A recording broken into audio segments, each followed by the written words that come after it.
Hello everyone, welcome to Internet Learning. Hope you all are doing well. So today we are going to discuss the topic composition of the atmosphere. So last video में हमने जो chapter number 7 है class 11 geography का वो शुरू किया था जिसमें हमने एटमॉस्फेयर के बारे में जाना कि एटमॉस्फेयर क्या होता है। अब इस वीडियो में हम एटमॉस्फेयर के कंपोजिशन की बात करेंगे कि इसके अंदर क्या क्या चीजें हैं, क्या क्या कंपोनेंट्स हैं। सो वीडियो शुरू करने से पहले अगर आप इस चैनल पे नए हैं तो प्लीज सब्सक्राइब कर दीजिए एंड अगर आपने बेल आइकन नहीं दबाया तो उसे भी दबा दीजिए। And also we have started our WhatsApp channel, so you can join that WhatsApp channel through the link in the description box. So let's start with our today's topic. So atmosphere के main 3 components हैं और वो कौन कौन से हैं?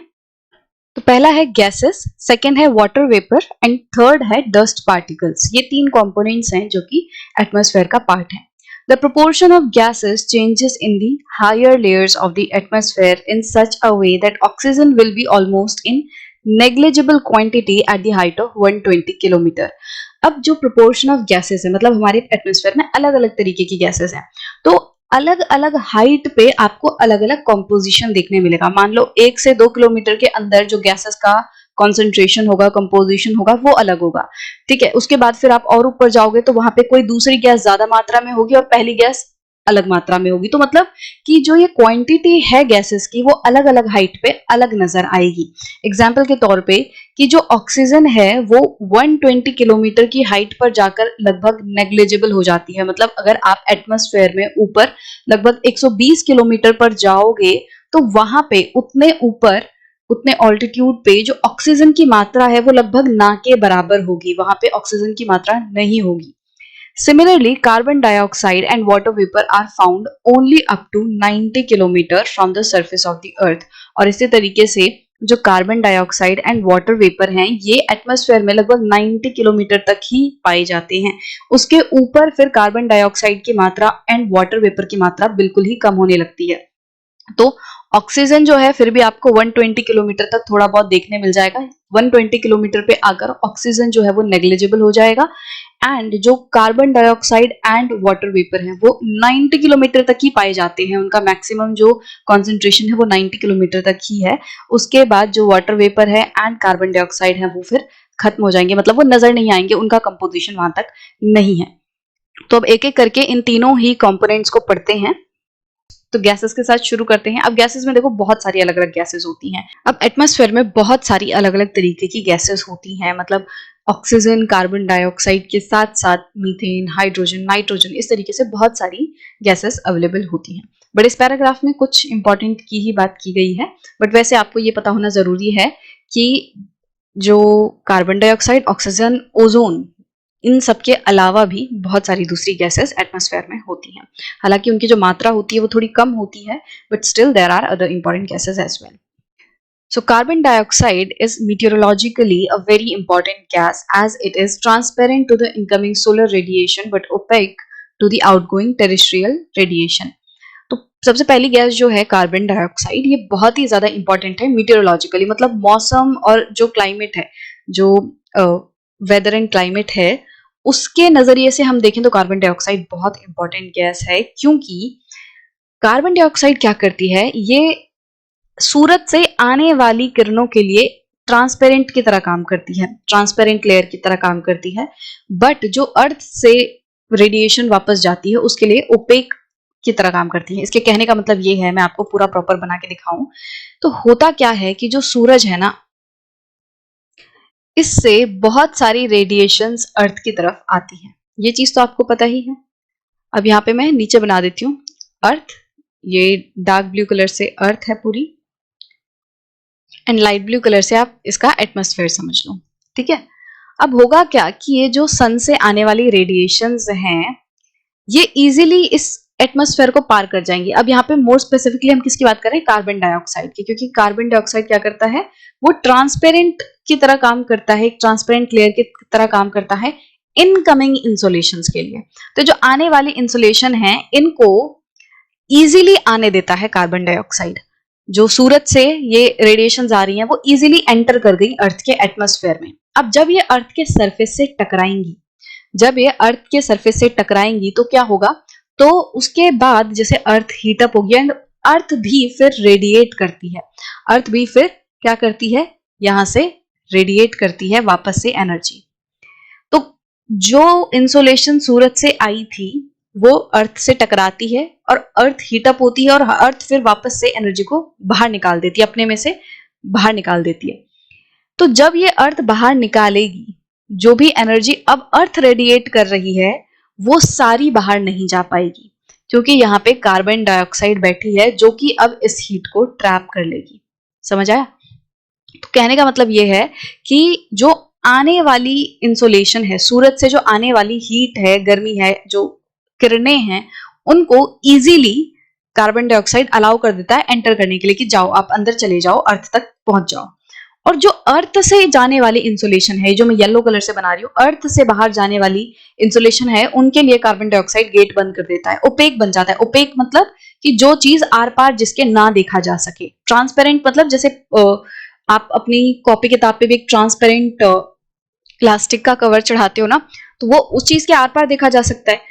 तो आने वाले इंसुलेशन के लिए वो ट्रांसपेरेंट है, मतलब वो अलाउ कर देता है कि ठीक है आप जाओ। बट ओपेक, ओपेक मतलब जिसके आर पार आप नहीं देख सकते। तो इसका मतलब आप ऐसे समझ सकते हो कि जो यहाँ से जाने वाली किरणें हैं, अर्थ से जो बाहर जाने वाली किरणें हैं, उनके लिए कार्बन डाइऑक्साइड गेट बंद कर देता है और वो उनको फिर एटमॉस्फेयर के बाहर अलाउ नहीं करता है, उनको वो ट्रैप कर लेता है। तो जो ये ग्लोबल वार्मिंग है, जो हीट ट्रैप हो रही है, वो इसी कारण से हो रही है। क्योंकि कार्बन डाइऑक्साइड क्या करती है, जितनी ज्यादा कार्बन डाइऑक्साइड बढ़ेगी उतनी ज्यादा ये हीट ट्रैप होगी, और जितनी ज्यादा हीट ट्रैप होगी उतना ज्यादा हमारा एटमॉस्फेयर का टेम्परेचर बढ़ेगा, और जितना जरूरत से ज्यादा टेम्परेचर बढ़ेगा उतना हमारे लिए नुकसानदायक होगा। बहुत सारे एनिमल्स वगैरह जो हैं वो नहीं जी पाएंगे, बहुत सारे प्लांट्स जो हैं इतनी हीट में सर्वाइव नहीं कर पाएंगे, ग्लेशियर जो है वो बहुत तेजी से पिघल रहे हैं। तो मतलब ये सारी चीजें जो है वो होंगी।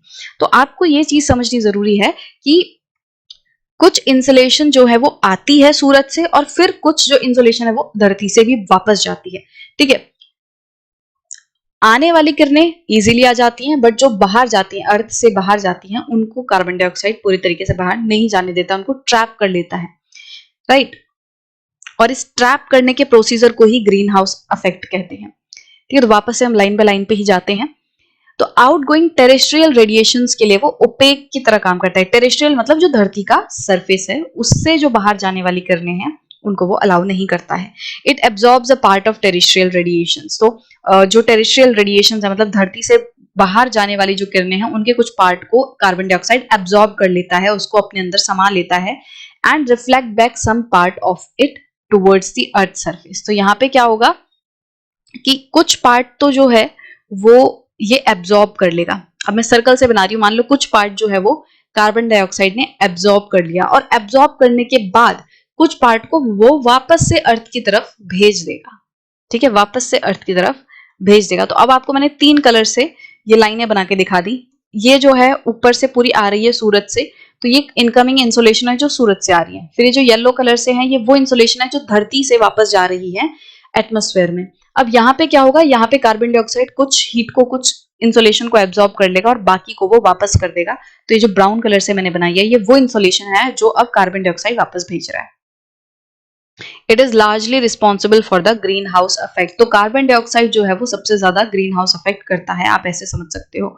मतलब कि काफी ज्यादा हद तक ये रिस्पॉन्सिबल है ग्रीन हाउस इफेक्ट के लिए, क्योंकि बाकी जो गैसेस हैं वो भी ग्रीन हाउस इफेक्ट करती हैं। इवन जो वाटर वेपर है वो भी एक ग्रीन हाउस गैस है।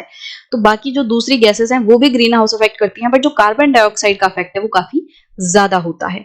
और ग्रीन हाउस का मतलब यही है, ग्रीन हाउस इफेक्ट का मतलब कि ये जो हीट ट्रैप हो रही है, सूरज से इंसुलेशन आ रही है और फिर वो अर्थ से वापस जा रही है, बट कुछ जो ये हीट ट्रैप हो जा रही है ना, जो ये हीट ट्रैप हो जा रही है, जो कार्बन डाइऑक्साइड एब्जॉर्ब कर ले रहा है हीट को, जो ये गैसेस एब्जॉर्ब कर रही हैं, इसी पूरे प्रोसेस को ग्रीन हाउस इफेक्ट कहते हैं। The volume of other gases is constant, but the volume of carbon dioxide has been rising in the past few decades, mainly because of the burning of fossil fuels. तो जैसा मैंने आपको इस video की शुरुआत में ही बताया था कि बहुत सारी गैसेस होती हैं एटमॉस्फेयर में। तो जो दूसरी गैसेस है जैसे हाइड्रोजन, नाइट्रोजन, इन सारी गैसेस का जो क्वांटिटी है वो फिर भी कांस्टेंट है, वो एकदम से ड्रामेटिकली नहीं बढ़ा है, ड्रास्टिकली नहीं बढ़ा है।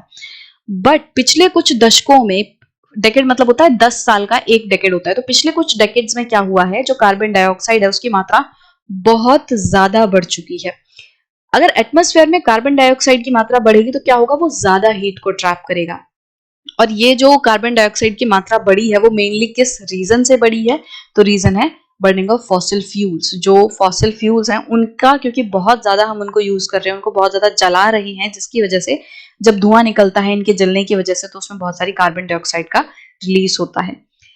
This is also increase the temperature of the air, और इसकी वजह से क्या हो रहा है, एयर का टेम्परेचर भी बढ़ रहा है। तो जितनी ज्यादा कार्बन डाइऑक्साइड होगी, जितनी ज्यादा ये ग्रीन हाउस गैसेज रिलीज होंगी एटमॉस्फेयर में, उतना ज्यादा टेम्परेचर बढ़ेगा।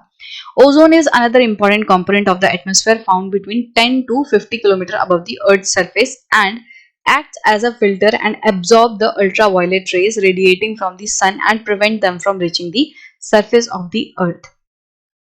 तो ओजोन भी एक अनदर इम्पॉर्टेंट गैस है। ओजोन का जो लेयर होता है, ओजोन जो गैस है, वो हमारे एटमॉस्फेयर में लगभग 10 से 50 किलोमीटर के ऊंचाई पर दिखती है। मतलब कि जैसे हमारा जो अर्थ सरफेस है, इससे 10 से 50 किलोमीटर के ऊपर पे आप जाओगे। मान लो यहाँ 10 किलोमीटर है और ये 50 किलोमीटर, तो ये इतनी ऊंचाई के बीच में आपको ओजोन का लेयर देखने मिलेगा। तो जैसे ऑक्सीजन को आप O2 लिखते हो, ऑक्सीजन जो गैस है उसको आप O2 लिखते हो, इसी तरीके से ओजोन को आप O3 लिखते हो।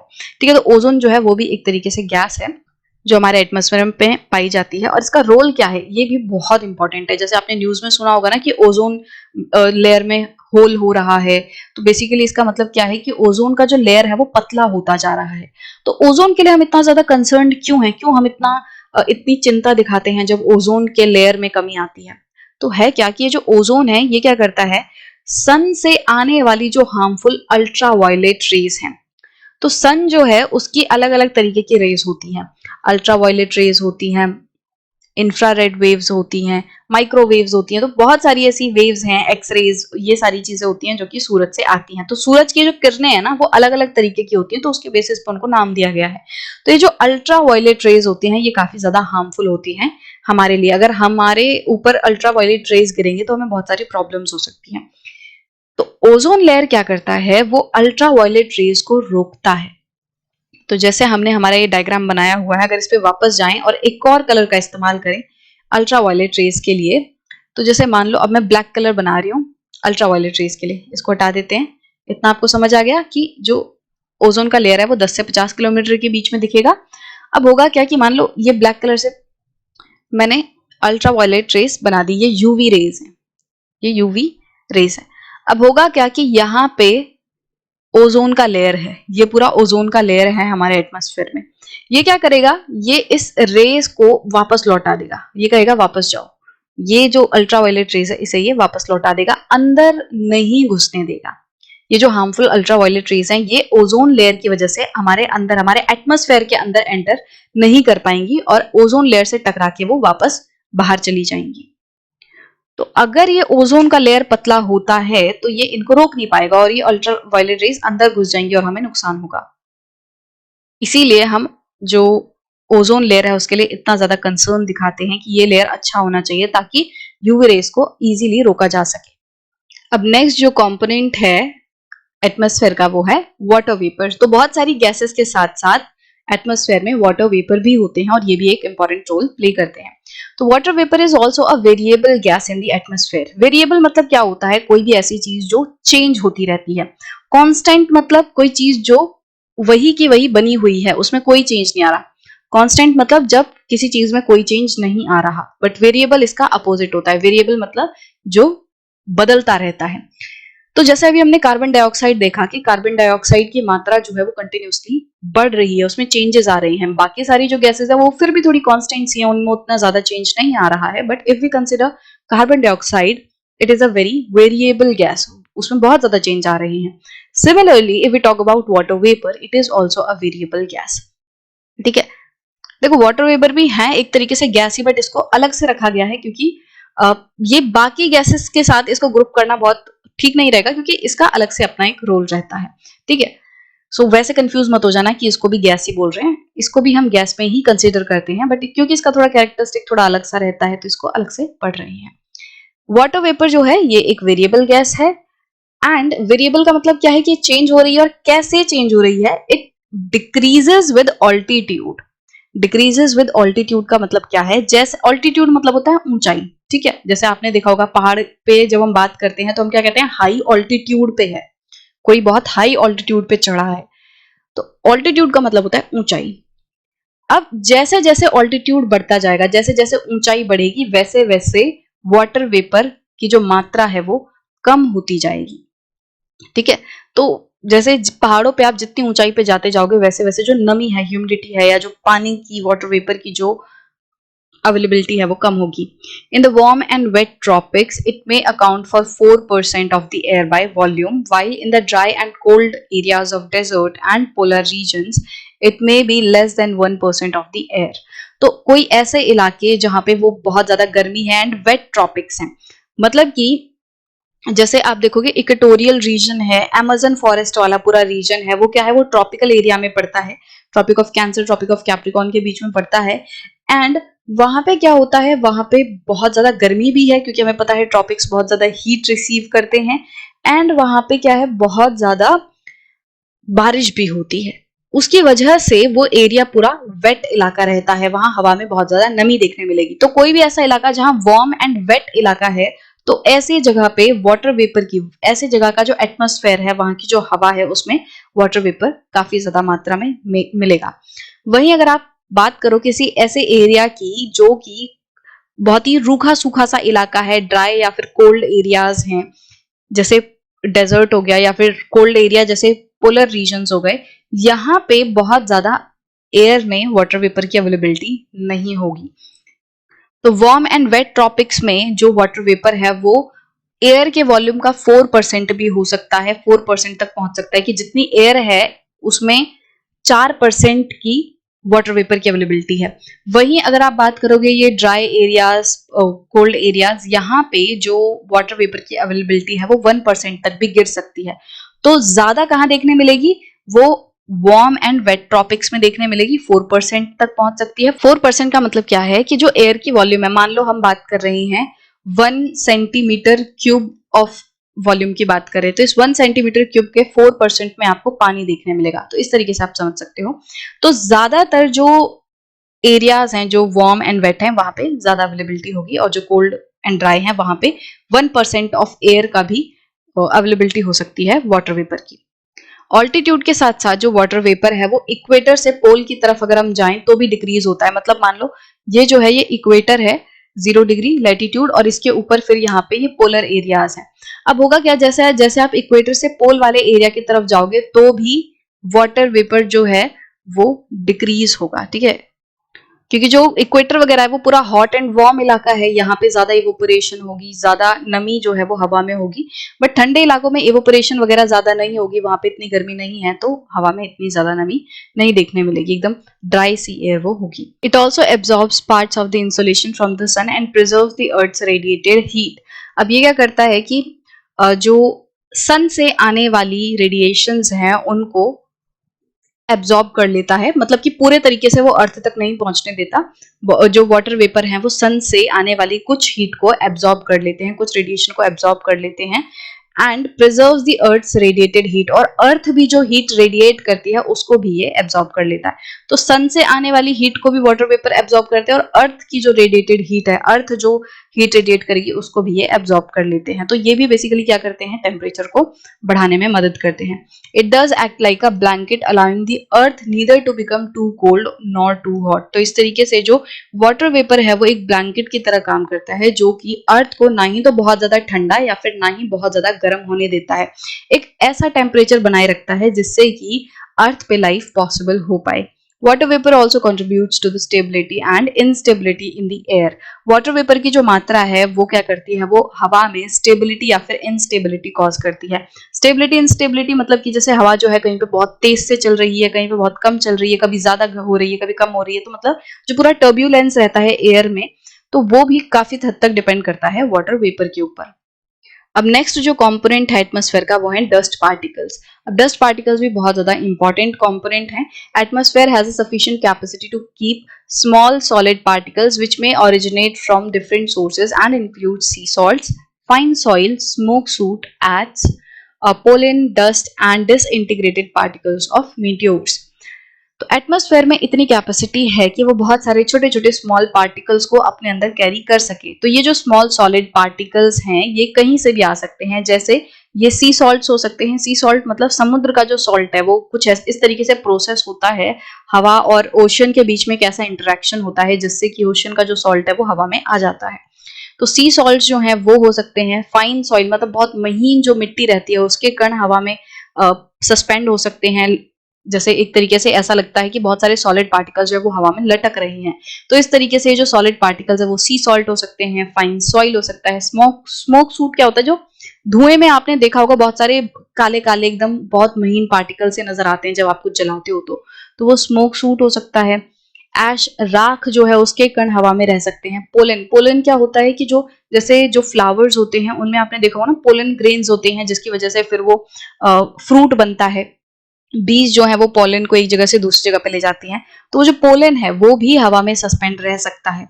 Dust and disintegrated particles of meteors, जो मीटियोर्स हैं उनका भी डस्ट एंड डिसइंटीग्रेटेड पार्टिकल्स जो है वो हवा में हो सकते हैं।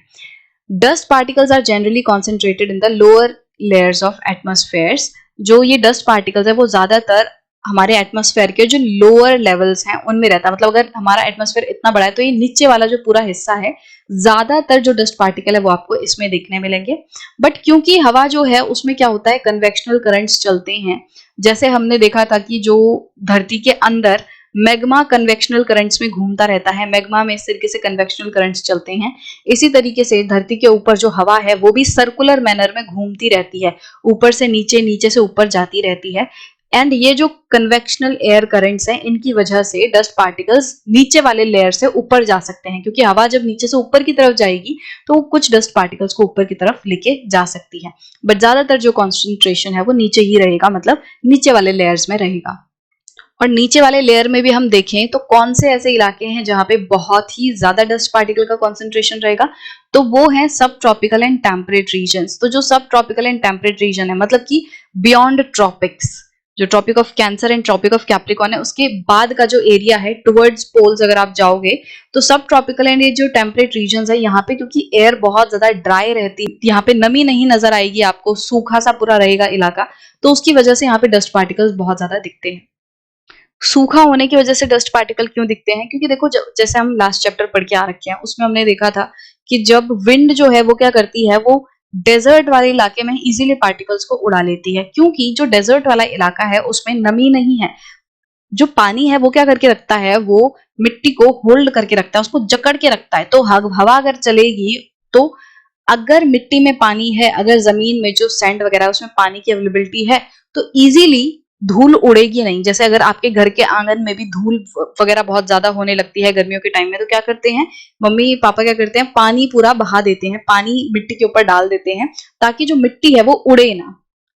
तो गीले की वजह से क्या होता है, जो मॉइस्चर है वो चीजों को होल्ड करके रखता है। तो जब बहुत ज्यादा ड्राई एरिया होगा, ड्राई विंड्स चलेंगी, तो वहां पे क्या होगा, कोई भी चीज जैसे कुछ भी गीलापन नहीं होगा जो कि मटेरियल को होल्ड करके रख सके। तो सारे जो डस्ट पार्टिकल है वो हवा में इजीली उड़ेंगे, पूरा जो डस्ट वगैरह है वो सब इजीली हवा में उड़ता रहेगा, जिसकी वजह से ट्रॉपिकल एंड मतलब जो सब ट्रॉपिकल है, सब ट्रॉपिकल एंड टेम्परेट रीजन है वहां पे डस्ट पार्टिकल्स की अवेलेबिलिटी ज्यादा होती है comparison to equatorial and polar regions. तो पोलर रीजन एंड इक्वेटर से कंपेयर करें तो उनके मुकाबले सब ट्रॉपिकल एंड टेम्परेट रीजन में ज्यादा धूल वगैरह एयर में देखने मिलेगी। Dust and salt particles act as hygroscopic nuclei around which water vapor condense and produce clouds। तो ये जो डस्ट पार्टिकल्स हैं ये भी बहुत इंपॉर्टेंट है, किस लिए, क्योंकि इन्हीं डस्ट पार्टिकल्स के अराउंड जो पानी है वो कंडेंस होता है। जैसे पानी एवोपरेट हो रहा है, ठीक है, अब होगा क्या कि मान लो ये धूल वगैरह ऊपर आसमान में, ये कुछ डस्ट पार्टिकल्स हैं, तो ये हाइग्रोस्कोपिक न्यूक्लियाई की तरह काम करते हैं। हाइग्रोस्कोपिक न्यूक्लियाई का मतलब क्या है, ये एक ऐसे पार्टिकल की तरह काम करते हैं जिसके ऊपर जो पानी है उसकी बूंदें आके जमा होने लगती हैं। मतलब पानी को, जैसे पानी जो है भाप से वापस बूंद बनने के लिए उसको कुछ सरफेस चाहिए। जैसे अगर आप अपनी चाय उबालते हो, चाय में अगर आप उसको ढक नहीं रहे हो तो सारा जो पानी है वो भाप बन के ऊपर उड़ता रहता है। बट अगर आप उसके ऊपर थोड़ा ढक्कन लगा देते हो, उसके ऊपर एक सरफेस दे देते हो, ढक्कन लगा देते हो, तो ढक्कन के ऊपर भाप टकरा टकरा के ड्रॉपलेट्स में चेंज हो जाती है। तो ड्रॉपलेट्स को मतलब भाप से बूंद बनने के लिए कुछ सरफेस चाहिए। तो यहाँ पे क्या होता है, ये सरफेस ये डस्ट पार्टिकल प्रोवाइड करते हैं। इन डस्ट पार्टिकल्स के ऊपर पानी की जो महीन महीन बूंदें हैं वो जमा होने लगती हैं और इसकी वजह से फिर पूरा क्लाउड का फॉर्मेशन होता है। इस तरीके से बहुत सारे डस्ट पार्टिकल्स के अराउंड, बहुत सारे जो हाइग्रोस्कोपिक न्यूक्लियाई हैं उनके अराउंड जो पानी की बूंदें हैं वो बनने लगती हैं और बड़ा सा आपको बादल फिर नजर आता है। तो इस तरीके से क्लाउड के बनने में भी ये डस्ट पार्टिकल्स काफी इंपॉर्टेंट रोल प्ले करते हैं। अब इनकी मात्रा भी अगर जरूरत से ज्यादा हो जाती है तो फिर वो पॉल्यूशन हो जाता है, बट कुछ हद तक ये डस्ट पार्टिकल्स भी जरूरी हैं। Excess of everything is bad, but हमें सब चीजें जो है वो लिमिट में चाहिए। तो कार्बन डाइऑक्साइड भी जरूरी है, बट अगर बहुत ज्यादा हो जाएगी तो नुकसान पहुंचाएगी। डस्ट पार्टिकल्स भी जरूरी हैं, तो वो भी अगर बहुत ज्यादा हो जाएंगे तो वो भी नुकसान पहुंचाएंगे। तो आई होप कि आपको कंपोजिशन जो है वो एटमॉस्फेयर का अच्छे से समझ आ गया होगा कि एटमॉस्फेयर में मेन 3 चीजें हैं, gases, water vapour and dust particles. इन सभी चीजों का अपना अपना इंपॉर्टेंट रोल है एटमॉस्फेयर में और हमारी लाइफ को सस्टेनेबल बनाने के लिए ये सारी चीजें जो है वो बहुत इंपॉर्टेंट है।